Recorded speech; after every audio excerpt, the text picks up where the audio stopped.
Welcome to KP Law News, Florida. Got a video here. It's out of Jacksonville, Florida here, JSO, Jacksonville Sheriff's Office. And it covers a officer-involved shooting that happened last month. You know, when they have officer-involved shooting here in Jacksonville, JSO usually has a critical incident report or briefing, and they share all the information, body cams and everything with the public, put on our YouTube channel. Now, I had to cut some of this video out so YouTube don't take it down. So some of the gruesome scenes I didn't want to show, but plus it's a little bit long, so I cut it back about 5 minutes total, I think. So about 5 minutes off of it. So we're going to cover it here, and we're going to comment as we need to see fit. And let's just get to it. Come on. Shut up, Keith. Let's get to it. I'm Sheriff T.K. Waters. This is a critical incident briefing by the Jacksonville Sheriff's Office. Our agency has prepared this briefing consistent with this administration's commitment to openness and transparency to the public that we serve. Now, the Chief of Professional Standards will deliver the currently available information pertaining to this incident. Outside. I'm Erica Weber, the Chief of Professional Standards for the Jacksonville Sheriff's Office. Today, we're releasing information regarding an officer-involved shooting that occurred in the roadway of Beach Boulevard near the I-295 entry ramp in Jacksonville, Florida, the evening of July 19th, 2025. This information will provide you with a better understanding of what happened as well as what was known to law enforcement prior to the incident. It's important to remember when investigating an incident like this, detectives must interview numerous witnesses, review many hours of video footage, and analyze a significant amount of forensic evidence. With these investigations often taking up to a year or more to complete, we are still at the very early stages of this investigation. Our understanding of this incident may change as additional evidence is collected and reviewed. We do not draw any conclusions regarding whether the officers acted appropriately with respect to the law or JSO policy until all facts are known and the investigation is complete. A word of caution. The images and information presented may be graphic. When an officer uses force to arrest someone or to defend against an attack, it can be disturbing and difficult to watch. Viewer discretion is advised. This officer-involved shooting resulted in the death of Lawrence Wayne Sullivan. Sullivan, who was 71 years old at the time of this shooting, had a criminal history which included multiple arrests and convictions for driving under the influence. Sullivan's most recent DUI conviction was from September 3rd of 2024. At the time of this incident, Sullivan's driver's license was revoked. Additionally, two different women petitioned for and were granted injunctions against Sullivan, one for stalking and the other for domestic violence. At 6 p.m. on July 19th, 2025, officers were dispatched to a traffic crash with injuries on Beach Boulevard at the intersection of the I-295 northbound ramp. Quickly, officers learned a male driver, later identified as Sullivan, had run the red light and hit another vehicle. The impacted vehicle was driven by a mother transporting her two children in the back seat. Although the mother and children were not seriously injured in the crash, both vehicles sustained major damage. Immediately after the crash, while still seated in the wrecked vehicle, surrounded by the deployed airbag, Sullivan gestured a double thumbs up to the female driver. Then he exited his wrecked vehicle armed with a handgun, and once rescue personnel arrived on scene, stated he wanted to shoot himself in the head. Minutes after the traffic crash, officers Hernandez and Slutowski arrived on scene and joined other patrol officers. Sullivan was seated on a construction trailer in a grassy area near the crash site, holding his handgun between his legs. In response, Officer Hernandez armed himself with his JSO-issued rifle, and Officer Slutowski armed himself with his JSO-approved rifle. They both assumed tactical cover behind a marked JSO SUV. For about 10 minutes, officers communicated over a public address system directing Sullivan to disarm himself. Officer Hernandez, a member of JSO's crisis negotiation team, used his training and expertise to attempt to build rapport with the suicidal Sullivan so he could peacefully be taken into police custody. During this extended attempted negotiation, a bicyclist suddenly entered the restricted police area, prompting officers to immediately yell to the bicyclist to leave the scene for safety reasons. Then, Sullivan stood up and began walking, still armed, toward a crowd of people standing on hotel property on Beach Boulevard. With the armed suicidal Sullivan approaching this group of people, Officers Hernandez and Slutowski simultaneously fired their rifles, hitting Sullivan. Sullivan fell to the ground. Since Jacksonville Fire and Rescue were staged just outside the police activity area, paramedics moved in and began rendering emergency medical care to Sullivan after he was secured. Rescue transported Sullivan to an area hospital where he was pronounced deceased. The following audio recording and video footage capture the shooting and the events before and after it. First, you will see a portion of footage captured by Officer Hernandez's body-worn camera. In this footage, you will hear Officer Hernandez repeatedly direct Sullivan over a public address system to put down his weapon. This footage captured Officer Hernandez, a trained crisis negotiator, actively communicating with Sullivan. In this footage, you will hear Officer Hernandez and other officers yell to the bicyclist who enters the police activity area to leave for safety purposes. Then, you will see Sullivan stumbling through a grassy area toward the crowd at the hotel, armed with his firearm. The footage captured the officers discussing that Sullivan cannot be permitted to head towards the hotel property. Then, you will see and hear the shooting. The footage captured Sullivan being handcuffed and paramedics rendering emergency medical care. There's some language here, so if you don't like strong language, I don't want to listen. All right, I'm gonna be on your 6, all right? I'm gonna be on your 6 so I can see. All right. Hey, sir. This is Officer Hernandez with Jacksonville Sheriff's Office. What's going on?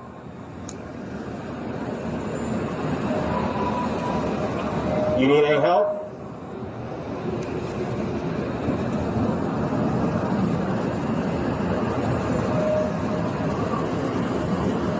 Hey, sir, what's your name?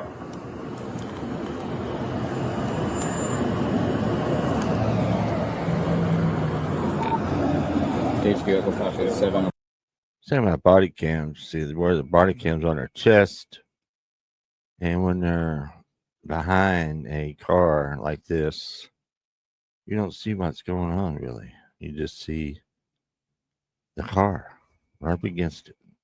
So I don't know if there's any other footage from any other angles or what. So let's continue. I'm starting a conversation.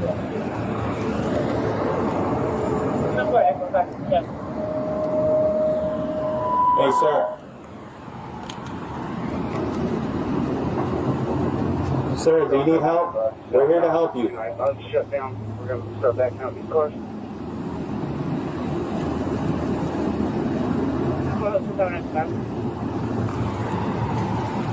Anybody run that tag? Give me a name for this guy. Comes back to a 14 box truck. You're going to try to do it off on your time. What's his age range? 60s or older based off his hair. Hey, sir, we're here to help you. No one's here to hurt you. I need you to put that weapon down. They're here to help. We're not going to hurt you. HQ 118. I don't know. Well, gun or cell phone, but the JFRD confirms it's between his legs.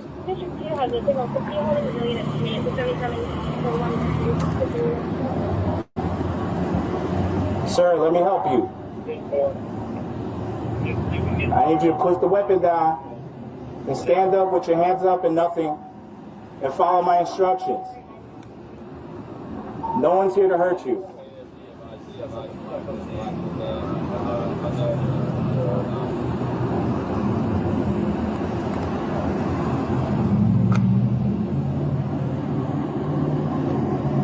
Sir, I know it's confusing. You see everybody here, but we're here for your safety and ours. Well, you can hear the thundering outside. I need you to put the weapon down, stand up, raise your hands with nothing in your hands. We are here to help you, sir. We are not here to hurt you.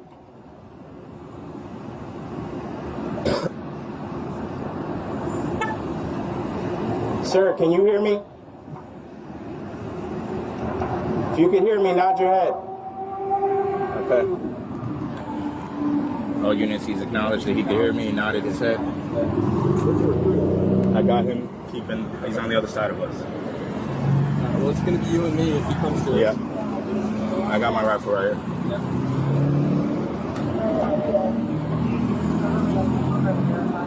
Ask him his name, James. Sir, is your name James? No. 10-4. He testifies his name is not James. Sir, what's your name?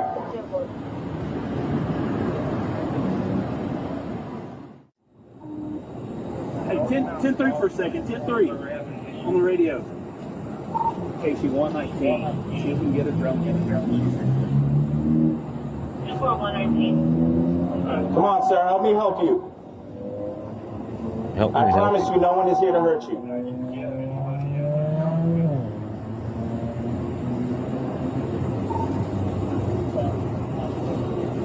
We're just trying to figure out what's going on.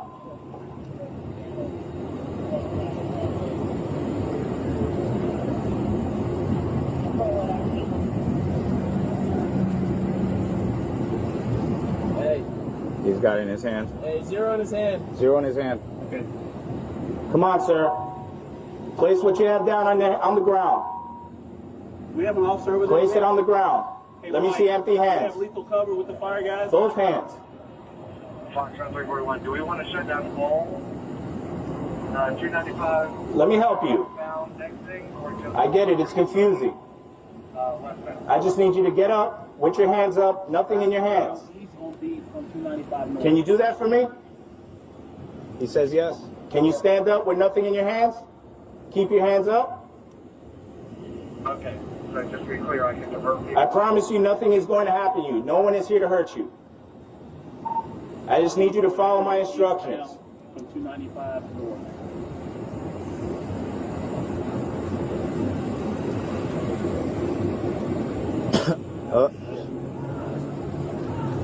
No, go! Sir, Go! Get the fuck out of there, dumbass! The heck? Yo! sir, focus on me, sir. Sir, nothing in your hands, sir. Must be when that bicyclist. Sir, what? Drop Broke what's through in there your or something. hands. Right hand something. I don't know what it is. Sir, hands up towards me. Sir, hands up towards me. Looks like he has the 0 in his hand. He's stumbling some sort.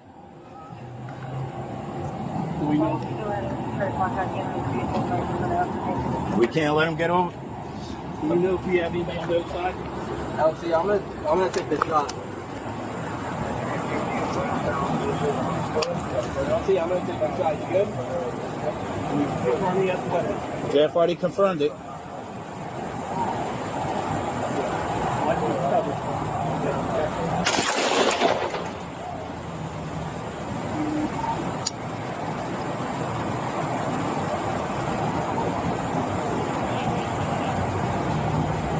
One round, downrange. Cover.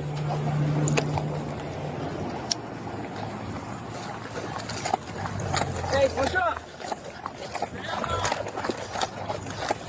Sir, do not move.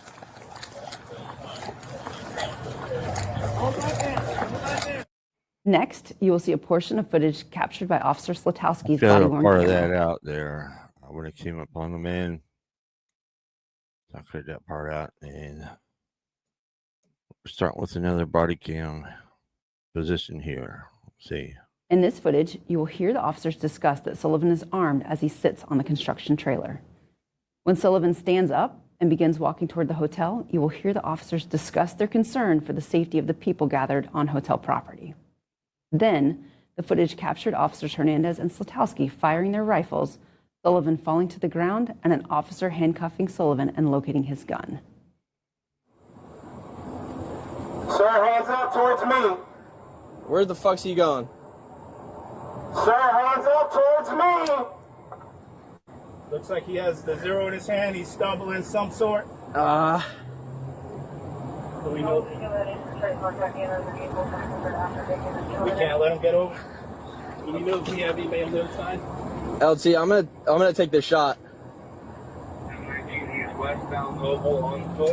LT, I'm gonna take this shot. You good? Can we confirm he has a weapon? It look. Yes. Watch your cover. Yeah.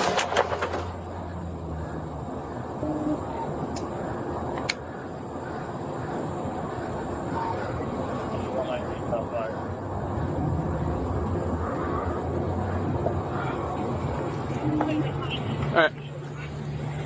Cover.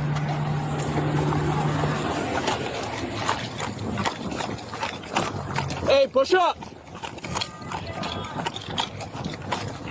Sir, do not move.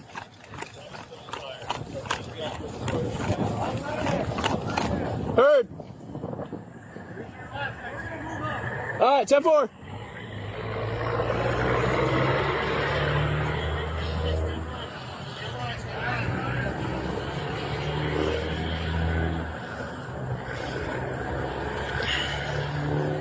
All right, you guys ready to move?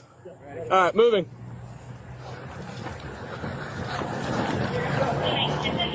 All right, zero's in front of them. Ready? Go. Yeah, who's you guys? Yeah, let's get Jay for D. He's got one gun. Got one shot. Gunshot. Left chest. Left chest. Over.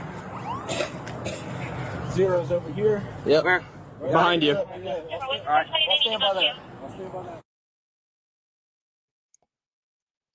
There's the firearm he had, apparently. Crime scene detectives responded to the scene during the investigation and collected Sullivan's loaded .25 caliber Titan handgun adjacent to the location where he fell to the ground. The handgun's hammer was cocked to the rear, which placed it in a position to be immediately fired. The next step in this investigation involves an independent inquiry and review of the officer's actions by the State Attorney's Office. The State Attorney's Office will decide whether the officer's actions were lawful. After the conclusion of the criminal investigation by the State Attorney's Office, the Jacksonville Sheriff's Office will begin an administrative investigation into the officer's actions to determine if they were within agency policy. This begins with the convening of a response to resistance review board in which the officers are compelled to provide testimony about their actions during the incident. This board will then decide whether the officers violated any policy during the incident. The determinations made by the board will be submitted to the sheriff for review and a final decision. As stated earlier, JSO does not draw conclusions about the officer's conduct with regard to the law or our policies until the investigation has been completed. On behalf of Sheriff Waters and the Jacksonville Sheriff's Office, thank you for your time and attention. Well, there you have it. Was it justified, do you think? Could they have done things a little bit better or not? Save this man's life? Or was he suicide by a cop? Who knows? He's 71 years old. They said he had a long criminal history. I don't know. But that's it. I guess we're going to find out that they're going to investigate themselves. No matter what happens, they're going to investigate themselves and find that there was no wrongdoing. So we're still waiting on some other cases to get more information on. And so that's it. Let me know down in the comment section what y'all think about this situation. I appreciate everybody watching. Oh, wait a minute. One more thing. There's a link to the full video on JSO's YouTube channel. I'll put the link down in comments or a pinned comment or the description, one or the other, maybe both. Who knows? So appreciate everybody watching. Everybody have a good day. KP Law News, Florida, out.